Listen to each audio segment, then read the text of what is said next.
Hey guys, Bee Man Dan here with We Save Bees, and we are checking out some scout bee activity. So this may seem like a beehive, but it's actually not. It's hard to tell, especially through video, but these bees are they're very methodical about what they're doing, but from our perspective, it's going to be a little bit on the haphazard side. So you got bees flying here, you got bees flying over here, and which means that's not an active colony yet. Then over here, earlier when I stopped by, there was bees. Oh, there we go. So bees over here as well, which tells me this is second day of scouting. First day, they're gonna send 50 to 100 bees, and they're gonna look all over the place. And then second day, this is where we're at, somewhere between 100 and 200 or so. This is rough estimates of numbers, but you get more scout activity, and they're gonna hone in on a specific spot of your house. But then you get the rogues that are still flying around, and that's indicator they have not moved in yet, which means potentially if you can act quick enough, then you can just prevent this from happening. And stay tuned for those tips. One, not everyone carries around a bee smoker, but if you happen to have access to one, that's great. Otherwise, this type of area is fine. You can actually just set up a smoker or a barbecue pit and just get some smoke in the air. And if you can get it semi close to where the bees are at, that should be enough to help deter them. Essentially, you just want to give them a message that they're not really welcome here, or the area that they're about to pick is not the smartest thing in the world. So and then these scouts are gonna send that message back to their colony and say, mission abort, let's not go here. It was this magical bottle of goodness.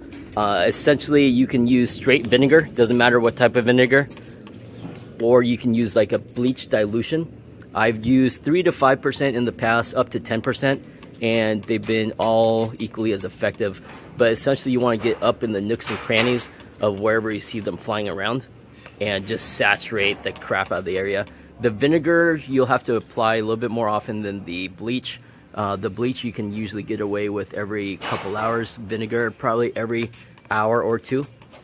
And right up here is insulation, but I'm soaking the poop out of the insulation because I want this scent to linger as long as possible. If you're super brave, you can grab a towel, soak it in vinegar or the bleach solution, and just lay it in the area. I don't suggest stuffing any areas, just in the off chance that you misread the situation and it's actually a beehive, and you don't want them getting too curious about finding the other areas. But that's kind of situational. My best bet here is, if I could, would be to close up all these gaps and holes, but that would take freaking forever, so that's not going to happen. If you can, where you see this activity and you're pretty damn sure they haven't moved in yet, and it's just like what you see here, then you can safely stuff it with whatever you can to at least buy some time to make sure they don't move in, and then reseal it properly later. The other thing about using sprays is, if you're into essential oils, you can definitely use those as well. Clove works exceptionally well. Menthol is great. That's not an oil, but it still works. Peppermint or eucalyptus are all fine choices. So with the essential oils, the only downside is you have to have more applications because it will degrade when exposed to the elements and loses its efficacy. You've been warned. When the bees are scouting, this is exactly what we recommend our clients to try first before they need us to come out. Save yourself a couple bucks, give this a whirl first.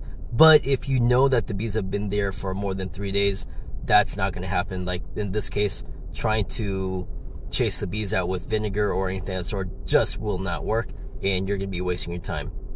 I've got some tips and tricks for other situations, but in the meantime, please like, comment, subscribe, and we'll see you.